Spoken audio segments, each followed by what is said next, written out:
Hello friend, this is Shivani Chauhan. Welcome to easy path education. आज हम करेंगे आईटेफ फर्स्ट सेमेस्टर के लैंग्वेज 1 की क्लास। हम यूनिट 3 को कंटिन्यू करेंगे। तो यूनिट 3 में हम बात करेंगे impact of culture on speaking की। स्पीकिंग पे कल्चर का कैसा इम्पैक्ट पड़ता है, कल्चर कैसे इन्फ्लुएंस करती है हमारे बोलने के तरीके को, उसके बारे में हम बात करेंगे। और स्टार्ट करते हैं आज की वीडियो। सबसे पहले हम बात करते हैं इंट्रोडक्शन की। तो इंट्रोडक्शन में हम देखेंगे culture plays an important या significant role in shaping how individuals communicate, express emotions, structure conversation and interpret spoken language। So हम यही पढ़ते आ रहे हैं अभी तक अपनी लैंग्वेज के सब्जेक्ट में कि लैंग्वेज है और जो कल्चर है वो दोनों इंटरकनेक्टेड हैं, एक दूसरे से इंटरवोवन है, उसमें सम्मिलित हैं। हमारा कल्चर हमारी लैंग्वेज को दर्शाता है और हमारी लैंग्वेज हमारे कल्चर को दर्शाती है ना। तो दोनों एक दूसरे पे डिपेंडेंट है। सो बहुत इंडिविजुअल, बहुत सिग्निफिकेंट रोल प्ले करता है कल्चर हमारे बातचीत करने के तरीके को, अपने इमोशंस हम कैसे एक्सप्रेस करते हैं, अपनी कन्वर्सेशन हम कैसे बोलते हैं, मतलब बातचीत कैसे करते हैं फॉर्मल लोगों के साथ या इनफॉर्मल टॉक्स कैसे करते हैं अपने पीयर ग्रुप के साथ। तो ये सारी चीज़ें, और कैसे हम इंटरप्रेट करते हैं हमारी स्पोकन लैंग्वेज, जो हम बोलते हैं उसको कैसे इंटरप्रेट करते हैं, उसको कैसे दर्शाते हैं या फिर कैसे उसको ट्रांसलेट करते हैं, वो सारी चीज़ें आएंगी हमारे कल्चर में। So it influence pronunciation. तो हमारा जो कल्चर होता है वो हमारे किसको इन्फ्लुएंस करता है, हमारे प्रोनाउंसिएशन को, वोकैबुलरी को, हमारे टोन को, हमारे जेस्चर को, हमारी पोलाइटनेस को, and even the social norms governing speech. कि सोशल सोसाइटी में जो नॉर्म्स हैं कि आप कैसे सोसाइटी में रहते हो, वो आपकी जो लैंग्वेज है वो बता देती है ना। अगर आप बहुत ज़्यादा रूड बिहेवियर करते हो तो आपको देखकर लोग बोलेंगे कि आप तो ऐसी सोसाइटी से बिलोंग करते हो जो ऐसे ही बात करते हैं ना। तो आपके जो सोशल नॉर्म्स है, जो रेगुलेशंस है, रूल्स एंड रेगुलेशन, जो मानदंड है, वो भी प्रेजेंट करती है आपकी language. Okay, so understanding cultural influence on speaking is essential for affective communication in diverse setting. अगर हम ये समझ लें कि कल्चर का इन्फ्लुएंस होता है हर जगह जो है लैंग्वेज चेंज होती है, उनके बोलने का तरीका चेंज होता है, उनकी बातें चेंज होती है, मीनिंग चेंज होते हैं वर्ड्स के। सो अगर ये समझ लेंगे तो ये बहुत ज़्यादा एसेंशियल है हमारे कम्युनिकेशन में, कि हम डाइवर्स सेटिंग्स में कम्युनिकेट कर पाएँ दूसरे लोगों के साथ भी और अपने लोगों के साथ भी। सो बात करते हैं cultural influence on language and speech pattern.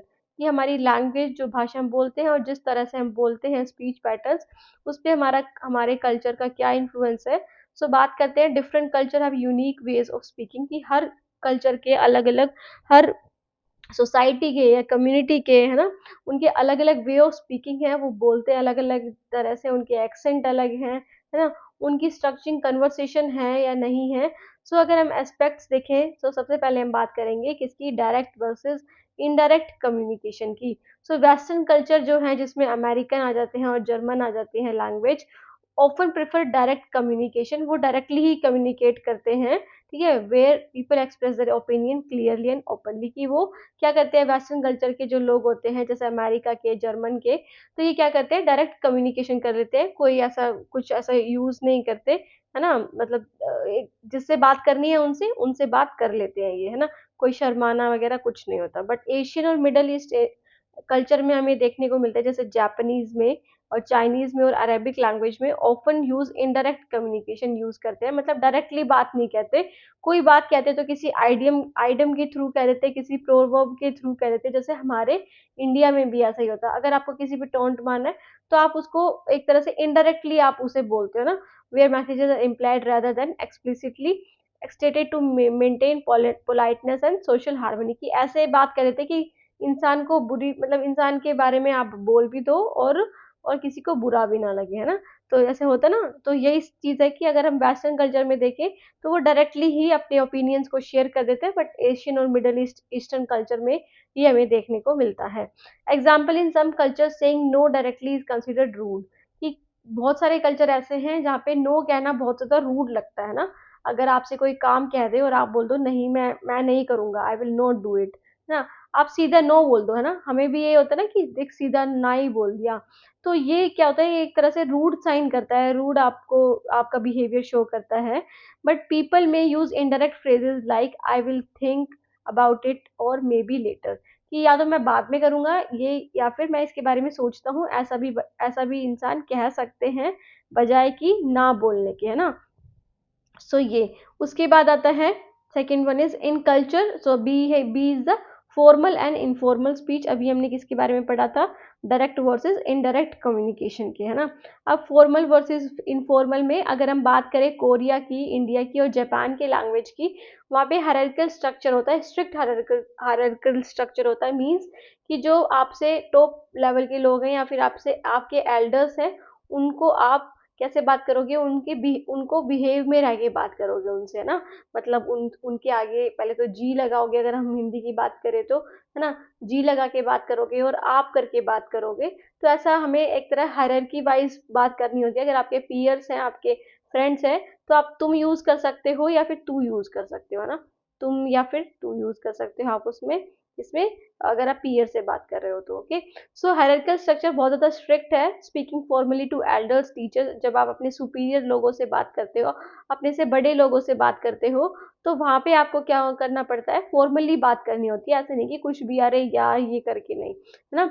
So honorifics and polite forms are widely used in languages में। जो कोरिया में जो लैंग्वेज बोली जाती है, जापान में और इंडिया में, यहाँ पे ऑनरिफिक्स मतलब मिस्टर, मिसेज, है ना, मिस, डॉक्टर, ये सब जो हैं वर्ड्स हैं जो ऑनर प्रोवाइड करते हैं किसी को, ये बहुत ज़्यादा यूज़ करते हैं। और हम पोलाइट फॉर्म में बोलते हैं, मतलब बिल्कुल शांत उसमें, जब हमें अपने से सीनियर से बात करनी होती है। बट इन एग्लिटेरियन सोसाइटी या कल्चर में, जहाँ पे सभी को इक्वल दर्जा दिया जाता है, कोई छोटा नहीं कोई बड़ा नहीं, जैसे कि यूएस से ऑस्ट्रेलिया, स्कैंडेवियन कंट्री में, स्कैंडेविया के कंट्री में, यहाँ पे क्या होता है, इनफॉर्मल स्पीच बोली जाती है, मतलब सबके साथ एक जैसे से बोला जाता है ना, कॉमन है। Even when addressing authority figures, अगर आप किसी पुलिस से भी बात कर रहे हो या फिर टीचर से भी बात कर रहे हो, तो वहाँ पे सबसे एक ही तरह से बोला जाता है। ओके, तो एग्जाम्पल क्या है, इन Japanese different levels of politeness exist. जैसे जापानीज लैंग्वेज में हम देखते हैं कि डिफरेंट लेवल ऑफ पोलाइटनेस है। अगर आप बड़े से बात कर रहे हो तो कैसे करोगे, अगर आप अपने दोस्त से बात कर रहे हो तो कैसे बात करोगे।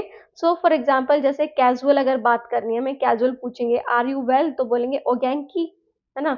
अगर आप कैजुअली पूछ रहे हो किसी से, अपने पीयर से समझ लो पूछ रहे हो, तो आप बोलोगे ओगेंकी, मतलब आर यू वेल।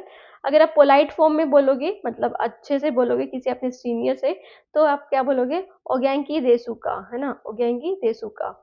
ठीक है, फिर अगर आप फॉर्मल में बोलोगे, फॉर्मल टोन में, तो ओगेंकी दे इरास ही सॉरी क्या ये, इरास हिमासु का, है ना, इरास हिमासु का, ओगेंकी दे इरास हिमासु का। तो ये क्या है, आर यू वेल पूछने के अलग अलग तरीके हैं। अगर आप कैजुअली बोल रहे हो, मतलब अपने पीयर ग्रुप से बोल रहे हो, अपने भाई बहन से बोल रहे हो, अगर आप पोलाइट वे में बोल रहे हो तो ऐसे बोलोगे, और अगर आप फॉर्मल वे में बोल रहे हो, मतलब किसी टीचर से बोल रहे हो, है ना, किसी अपने सीनियर से बोल रहे हो, तो आप ऐसे बोलोगे, ओगेंकी दे इरास इरास हेमुसु का। ओके, ये जापानीज में है। ओके, सो फिर इसके बाद आता है नेक्स्ट वन इज द, फिर आता है cultural difference in non verbal communication. जब आप नॉन वर्बल कम्युनिकेशन देखते हो, उसमें भी कल्चरल डिफरेंस आपको देखने को मिलता है, मतलब जेस्चर्स का, टोन का, आवाज़ की पिच का, है ना। तो ये सारी चीज़ें भी हमें देखने को मिलती है culturally. So culture influence how gestures, facial expression and tone accompany speech.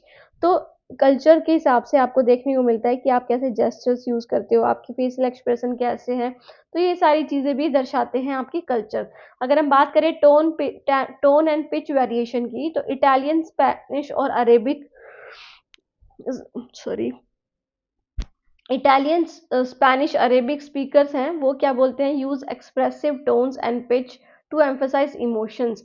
अपने इमोशंस को एक्सप्रेस करने के लिए वो ऐसी बातें बोलते हैं, ऐसे तरीके से बोलते हैं जिससे उनके इमोशंस अच्छे से हमें दर्शाए जा सके। मतलब टोन का भी यूज़ करते हैं वो, है ना, टोन का भी यूज़ करते हैं। फॉर एग्जांपल, अगर आप वो रोने वाली आवाज़ में बोलेंगे, है ना, तो पता चल जाएगा कि ये थोड़े सैड हैं, है ना। तो टोन और पिच का भी यूज़ करते हैं, आवाज़ को ऊँचा नीचा दबाव वगैरह भी करते हैं, तो उससे उनके इमोशंस जो हैं वो दिख जाते हैं। But in Japanese, British and Nordic culture, अगर हम यहाँ पे देखें तो जापानीज़, ब्रिटिश और नॉर्डिक कल्चर में, जहाँ पे मूवमेंट होती रहती है एक जगह से दूसरी जगह, tend to use a more controlled and reserve tone in formal situation. तो वो क्या करते हैं, वो अपने इमोशंस को शो नहीं करते ज़्यादा, है ना, नॉर्मल ही बात करते हैं, जैसे सबसे करते हैं ऐसे नॉर्मल ही बात करते हैं। Okay, for example a loud passionate debate may be considered engaging in Italy, कि इटली में अगर हम देखेंगे तो वहाँ पे आप अगर अगर किसी डिबेट में हो तो लाउड तरीके से बोलोगे डिबेट, क्योंकि आप क्या करते हो डिबेट में फॉर और अगेंस्ट में बोलते हो, तो आपके बीच में कंट्रोवर्सीज होती हैं, तो उस वजह से आप तेज भी बोल सकते हो, पैशनेट डिबेट होती है, मतलब बिल्कुल इमोशंस के साथ। While it might seem aggressive in Japan, और जापान में आपको देखने को मिलेगी कि सिर्फ वो एग्रेसिव नेचर में, है ना, कि बिल्कुल गुस्से में बात करेंगे, है ना। सो यूज ऑफ, फिर आता है use of gesture. Use of gesture में क्या, जब आप अपने हाथों का इस्तेमाल, आंखों का इस्तेमाल कैसे कर रहे हो, ठीक है।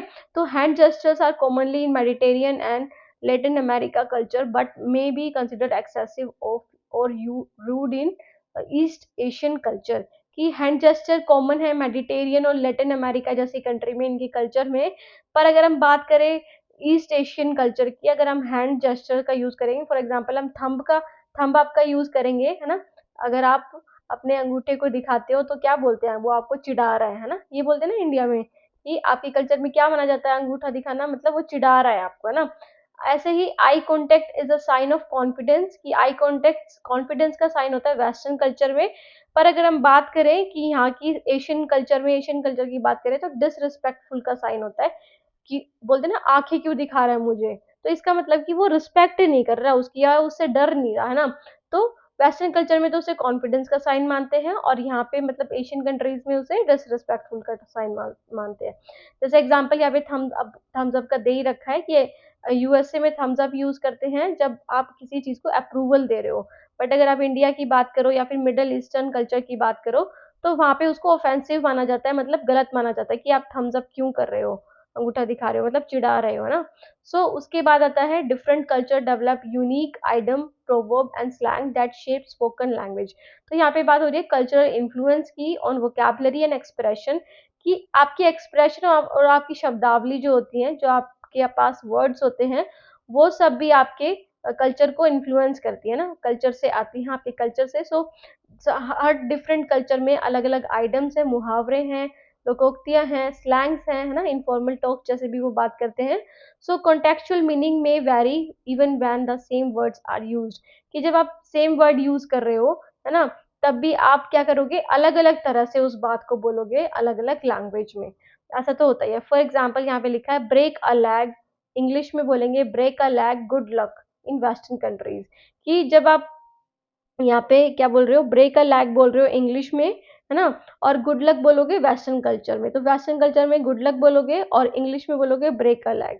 स्पिल द टी इंग्लिश में बोलोगे शेयर द गॉसिप, या फिर रिवील द सीक्रेट, मतलब आप क्या करते हो कि अपना सीक्रेट बता देते हो, सबको बता देते हो, स्पिल द बीन्स या स्पिल द टी आप इंग्लिश में बोलते हो, और शेयर द गॉसिप्स आप वेस्टर्न कल्चर में बोलते हैं। उसके बाद है अपनी गली में कुत्ता भी शेर होता है, दिस इज इन हिंदी, है ना, सुना होगा ना आपने, कि जो मतलब एक तरह से अगर कोई ऐसा व्यक्ति होता है जो सिर्फ अपने घर रहकर ही इतना ज्यादा बात करता है, ये बोलता है मैं तो ये हूँ वो हूँ, ये कर दूंगा वो कर दूंगा, तो उसके लिए आप ज्यादातर ऐसा स्लैंग यूज करते हो कि अपनी गली में तो कुत्ता भी शेर होता है, बाहर आकर तो दिखा, हमारे घर के पास तो आकर दिखा, तो ऐसे हम यूज करते हैं। Okay, so these expression may be confusing for non native speakers. अगर हम ये वाली बात जो ये है, even a dog is a lion in its own street, दूसरे उधर बोलेंगे, दूसरे कल्चर के लोगों के पास बोलेंगे, या फिर आप बोल सकते हो कि दूसरी कंट्री में जाके बोलेंगे किसी से, तो वो नहीं समझ पाएंगे, वो कंफ्यूजिंग हो सकता है दूसरे लोगों के साथ विदाउट कल्चरल कॉन्टेक्स्ट। तो ये कल्चर्स में ही बोला जाता है, डिफरेंट कल्चर में डिफरेंट बातें बोली जाती हैं किसी एक बात को कहने के लिए, है ना। उसके बाद है cultural norms in speaking etiquette. तो नॉर्म्स क्या है, मतलब रूल्स एंड रेगुलेशंस क्या है, मानदंड क्या है, कैसे आपको बोलना है। एटिकेट्स मतलब कि क्या तौर तरीके आप यूज करते हो, तो वो भी कल्चर पे डिपेंड करते हैं। तो different culture have varying rules about speaking in social setting. तो अलग अलग कल्चर के अलग अलग रूल्स हैं कि उन्हें कैसे बात करनी होती है। For example speaking turns and interruption, अगर हम वेस्टर्न कल्चर की बात करें तो interrupting during a conversation often seen as rude, कि अगर आप दो लोगों को बात करते हुए रोक दो या फिर अपनी बात रख दो उसमें, तो वो रूड माना जाता है या वो गलत माना जाता है, कि आप ऐसे कैसे डिस्टर्ब कर सकते हो हमारी बात को ना। बट अगर आप मेडिटेरियन और और अगर लेटिन अमेरिका की बात करो तो उसके कल्चर में अगर हम किसी दो इंसान के बीच में बात करेंगे, अपनी बात रखेंगे, तो क्या माना जाएगा कि आप उसमें आपको मज़ा आ रहा है उनकी बातों में और आप भी उसमें हिस्सा ले रहे हो, आप एंथुसियाज्म शो कर रहे हो, मतलब आप उसको बहुत ज़्यादा क्या कर रहे हो, एक तरह से अप्रिशिएट कर रहे हो, है ना, उनकी बातों को अप्रिशिएट कर रहे हो आप। सो एग्जाम्पल, इन स्पेन और Brazil people often talk over each other in excitement, while in Germany और Finland long pauses are more common to show respect। तो अगर आप बात करते हैं कि स्पेन और ब्राज़ील की, तो लोग जो है वो एक दूसरे से बात करते हैं एक्साइटमेंट के साथ, है ना। और जर्मनी और फिनलैंड में देखेंगे तो लॉन्ग पॉजेज लेते हैं। लॉन्ग पॉजेज मतलब बात जैसे खत्म होने के बाद दूसरी बात कोई रखता है तो उसमें थोड़ा सा टाइम लेके फिर दोबारा से बोलते हैं, फिर बाद में बात अपनी बोलते हैं, ताकि वो रिस्पेक्ट शो करे दूसरों के प्रति, आप सामने वाले के प्रति, है ना, रिस्पेक्ट शो करने के लिए ऐसा करते हैं। और अगर हम बात करें साइलेंस इन कम्युनिकेशन की, जब हम बात करते करते चुप हो जाते हैं ना, तो ऐसा कैसे, मतलब क्या माना जाता है डिफरेंट कल्चर्स में। For example, in Japanese Finnish, मतलब जो फिनलैंड में बोली जाती है Finnish, and native American culture, silence is often use to show thoughtfulness and respect. कि आप जब चुप हो तो इसका मतलब आप क्या कर रहे हो, कुछ सोच रहे हो, है ना, आपके मन में कुछ विचार आ रहे हैं और आप रिस्पेक्ट शो कर रहे हो, ऐसा ऐसा माना जाता है। बट इन अमेरिकन और इंडियन कल्चर, अगर हम अमेरिकन और इंडियन कल्चर की बात करें तो यहाँ पे क्या होता है, लॉन्ग साइलेंस में भी feel awkward awkward and indicate disagreement. कि अगर आप बहुत देर तक चुप रहोगे, लॉन्ग पॉज लोगे, तो ऐसा माना जाता है कि आपको तो कुछ आता ही नहीं है, या फिर आप अच्छा फील नहीं कर रहे हो हमारे साथ बात करके और डिसएग्रीमेंट शो कर रहे हो ना। फॉर एग्जाम्पल, आपसे टीचर कुछ पूछती है, क्वेश्चन क्लास में क्वेश्चन पूछती है और आप जब आंसर नहीं दे पाते तो व्हाट दे थिंक, या फिर क्या उनके माइंड में आता है कि इसको तो शायद आता नहीं है इसके बारे में, इसलिए ये चुप है। बट अगर हम बात करें जापानीज फिनिश और नेटिव अमेरिकन में, अगर वो थोड़ी देर के लिए चुप होते हैं, शांत रहते हैं, इसका मतलब वो रिस्पेक्ट शो कर रहे हैं या फिर कुछ सोच रहे हैं उसके बारे में। For example, Japanese student might pause before answering a question as a sign of respect. कि किसी आंसर क्वेश्चन का आंसर करने से पहले अगर वो पोज ले रहा है, बीच में रुक रहा है, तो इसका मतलब वो रिस्पेक्ट शो कर रहा है। बट इन अमेरिकन स्टूडेंट की अगर हम बात करें तो उसे वो क्या करेगा, इंस्टेंटली ही उसे रिस्पॉन्ड करना पड़ेगा, नहीं तो ये माना जाएगा कि वो उसको नहीं आता है, वो, है ना, वो मना, मतलब उसको नहीं आंसर देना है। ओके। सो उसके बाद है cultural influence on speaking in educational and professional setting. तो अब अगर आप एजुकेशनल सेटिंग में कैसे बात कर रहे हो और प्रोफेशनल सेटिंग में कैसे बात कर रहे हो, वो भी आपके कल्चर पे डिपेंड करता है। फॉर एग्जाम्पल, हम बात करते हैं क्लासरूम डिस्कशन में, western education encourage open discussion, questioning teachers and debating ideas. तो वेस्टर्न कल्चर जो है वो हमारा ये सारी चीज़ें क्या करता है, एनकरेज करता है। आज अब तो इंडिया में भी होने लगा है ना ये सारी चीज़ें, बट उतना नहीं है। फॉर एग्जाम्पल, यहाँ पे लिखा है Asian education often emphasize listening and respecting authority, so student may be less vocal in class. तो एशियन एजुकेशन में क्या माना जाता है कि सिर्फ बच्चे सुनना उनको ज़्यादा पड़ेगा, सुन सकते हैं और वो रिस्पेक्ट करें किसकी, अपने अपने टीचर्स की, अपने सीनियर्स की, है ना। तो उनको क्या माना जाता है, लिसनिंग और रिस्पेक्टिंग अथॉरिटी माना जाता है टीचर्स को, और स्टूडेंट को सिर्फ ये माना जाता है कि वो सिर्फ सुनने के लिए है ना, वो वोकल नहीं होते, मतलब वो बोलते नहीं है, ज़्यादा एंगेज नहीं होते क्लास में। Example, in a multicultural classroom a teacher might misinterpret an Asian student silence और as disinterest while the student actually sees it's a sign of respect। कि अगर हम बात करें, यहाँ पे लिखा है कि टीचर है वो एक एशियन स्टूडेंट का साइलेंस को, फॉर एग्जांपल कोई एशिया का स्टूडेंट है, वो दूसरी कंट्री में जाके पढ़ रहा है, फॉर एग्जांपल ऑस्ट्रेलिया में पढ़ रहा है ना, या फिर फिनलैंड में पढ़ रहा है, तो वहाँ पे टीचर देखेगी कि वो तो डिसइंटरेस्ट शो कर रहा है ना, डिसइंटरेस्ट शो कर रहा है, बल्कि वो क्या कर रहा है, वो रिस्पेक्ट शो कर रहा है उसके प्रति। मतलब उसका जो कल्चर है, अगर वो चुप बैठा है तो इसका मतलब वो रिस्पेक्ट शो कर रहा है। पर अगर हम बात करें कि एशियन स्टूडेंट अगर चुप बैठे हैं तो वहाँ पे वो डिसइंटरेस्ट को शो करेंगे कि इसको ये इंटरेस्ट ही नहीं है, इसको मेरी बात समझ में ही नहीं आ रही, इसलिए इतना चुप बैठा हुआ है ना। तो ये अलग अलग तरह से कल्चर पे इन्फ्लुएंस करता है कि आप क्या, चुप बैठने का भी अलग अलग मतलब है अलग अलग कल्चर में ना। उसके बाद है वर्क प्लेस कम्युनिकेशन स्टाइल, जहाँ पे आप काम करते हो वहाँ पे भी अलग अलग स्टाइल्स होते हैं कम्युनिकेशन की। American British work place offer assertiveness and self promotion in speech. तो अमेरिकन और ब्रिटिश जब बोलते हैं ना वर्क प्लेस में, मतलब अपने जहाँ पे वो काम करते हैं, अगर किसी चीज़ में हामी दिखाते हैं या फिर किसी चीज़ को परसुएड करते हैं, है ना, और सेल्फ प्रमोशन करते हैं, मतलब खुद के बारे में ही प्रमोशन करते हैं, खुद के बारे में अच्छाई करना, तो वो क्या होता है, उनकी अच्छी मानी जाती है ना, वैल्यू करते हैं उनकी। पर जापानीज और कोरियन प्लेसेस में क्या होता है, एम्फसाइज ग्रुप हार्मनी, इसमें ग्रुप में लोग बात करते हैं ज़्यादा। सो एम्प्लॉय में अवॉइड ओपनली डिसएग्रीइंग और विद सुपीरियर। तो जो एम्प्लॉयज़ हैं वो ओपनली बात नहीं कर सकते अपनी सुपीरियर्स की नेगेटिव चीज़ों के बारे में, है ना? तो उससे उनको प्रमोशन भी नहीं मिलेगा और उससे उनकी ड्यूटी भी जा सकती है, तो ये सब माना जाता है। फॉर एग्जाम्पल जर्मन एम्प्लॉय में directly critic an idea in a meeting, कि जर्मन एम्प्लॉय है वो अगर उसको कोई आइडिया पसंद नहीं आया तो वो उसका क्रिटिसाइज कर देगा, उसको नकार देगा या फिर बता देगा कि ये गलत है। वाइल इन जापानीज एम्प्लॉय, जापानी एम्प्लॉय के बारे में बात करें तो may express disagreement subtly to maintain group harmony. वो क्या करेगा, वो डिसएग्रीमेंट शो करेगा बट कुछ कुछ ऐसे तरीके से, कुछ ऐसे चालाकी से जो उसकी जो एक तरह से ग्रुप की जो हार्मनी है, मतलब उनकी जो वैल्यू है उसको भी क्या ना करे, उसको भी ठेस ना पहुंचाए और बात भी रख दे वो अपनी, है ना? तो वो डायरेक्टली नहीं बोलेगा, ओके, डायरेक्टली क्रिटिक नहीं करेगा उसके बारे में। So the next one is bilingualism and code switching in speaking. तो बायलिंगुअलिज्म क्या होता है कि जब आप एक से ज़्यादा लैंग्वेज बोलते हो, दो लैंग्वेज बोलते हो, और जब आप कोड स्विचिंग करते हो, कोड स्विचिंग भी देख लेते हैं कि जब आप दो लैंग्वेज को एक साथ बोलते हो, जैसे अभी मैं बोल रही हूँ, इंग्लिश भी यूज़ कर रही हूँ और हिंदी भी यूज़ कर रही हूँ ना, इंग्लिश का भी यूज़ हो रहा है और हिंदी का भी यूज़ हो रहा है। सो ये होता है कोड स्विचिंग, कि आप दोनों का यूज़ कर रहे हो। सो मल्टीलिंगुअल कल्चर पीपल, जो मल्टीलिंगुअल कल्चर होते हैं, जो जहाँ पे एक से ज़्यादा भाषा बोलते हैं, वो ये सारे कोड स्विचिंग कर सकते हैं, वो लैंग्वेज के बीच में स्विच कर सकते हैं, जिसे कोड स्विचिंग बोला जाता है। कॉन्टेक्स्ट के हिसाब से certain words from one language में बी अनट्रांसलेबल, कि कुछ वर्ड्स ऐसे होते हैं जो अनट्रांसलेबल है, जिसको ट्रांसलेट नहीं कर सकते, वो ऐसे ही बोले जाते हैं, leading to unique expression. For example in India people mix English and Hindi. तो जैसे इंडिया में इंग्लिश और हिंदी को मिक्स अप करके बोलते हैं, जैसे मुझे थोड़ा ब्रेक चाहिए, वर्कलोड ज़्यादा हो गया है, I need a little break, the workload has increase. तो ऐसे बोलेंगे ना, यहाँ पे क्या है, मुझे थोड़ा ब्रेक चाहिए, तो ब्रेक क्या है, इंग्लिश वर्ड है, वर्कलोड क्या है, इंग्लिश वर्ड है ना, तो हिंदी के साथ इंग्लिश का यूज़ कर रहे हैं।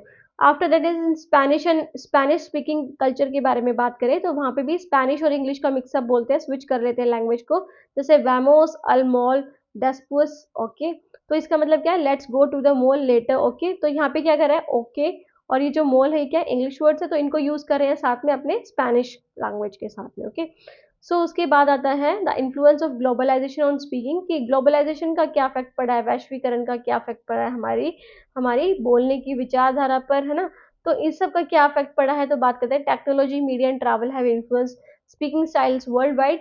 अब जैसे ट्रैवलिंग हो रही है, एक बंदा दूसरी जगह से जा रहा है ना, दूसरी जगह जा रहा है और हम दूसरी जगह जा रहे हैं, फिर हमारे कंट्री में कोई आ रहा है, तो उससे हमारे कल्चरल एक्सचेंज हो रहा है ना, हमारे कल्चरल एक्सचेंज हो रहा है, कल्चरल एक्सचेंज होने की वजह से उनको भी हमारी कुछ चीज़ें समझ में आती है और हमें भी दूसरों की भाषा समझ में आती है। So English as a global language has led to new dialects. तो इंग्लिश ग्लोबल लैंग्वेज है, तो इसकी वजह से दो नए डायलेक्ट्स बने हैं, अगर हम नेशनल लेवल पे, इंटरनेशनल लेवल पे बात करें, तो एक है स्पैंग्लिश और दूसरा है हिंग्लिश, है ना? अगर आप गूगल ट्रांसलेट में भी जाके देखोगे तो वहाँ पे भी आपको हिंग्लिश लैंग्वेज का क्या मिल जाएगा, एक तरह से ट्रांसलेशन मिल जाएगा, जहाँ पे आप हिंदी और इंग्लिश दोनों का आपको मिल जाएगा ना। और ऐसे ही स्पैंग्लिश का होगा, तो स्पेनिश और इंग्लिश दोनों मिक्स करके ना।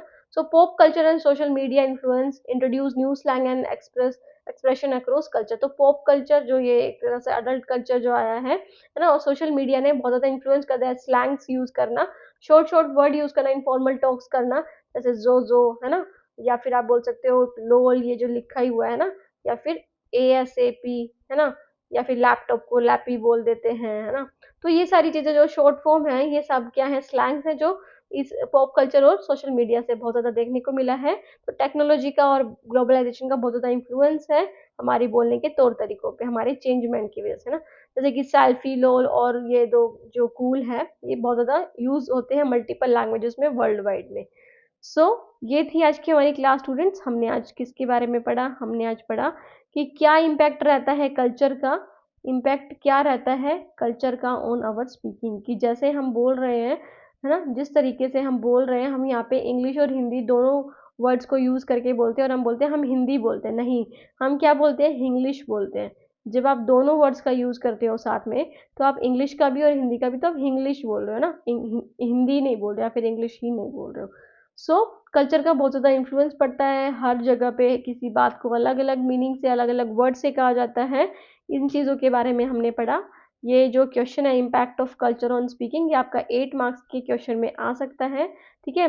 तो करके जाइएगा, क्योंकि ऐसा कुछ नहीं है कि आपके पास प्रीवियस ईयर पेपर है या कुछ है, तो आपको सारे ही टॉपिक करने पड़ेंगे, कुछ भी पेपर में आ सकता है क्योंकि आप सेकंड बैच ही होंगे, तो देख लीजिएगा उस चीज़ को। सो स्टूडेंट, ये थी हमारी क्लास और इस टॉपिक को भी अच्छे से पढ़ लेना। अगर कुछ समझ ना आए, कोई डाउट रह गया हो तो आप कमेंट सेक्शन में कमेंट करके पूछ सकते हो। चैनल को सब्सक्राइब करना ना भूलिएगा। अगर नहीं किया है तो अभी तक चैनल से नहीं जुड़े तो जुड़ जाइएगा, सब्सक्राइब करके लाइक कर देना और शेयर कर देना to all those ITAP who are doing ITAP course, who are pursuing ITAP course. More videos are coming soon related to other subjects and other semesters also. So thank you so much for watching the video and also support me uh, for for making more videos. Okay, so thank you so much student for watching the video. Bye.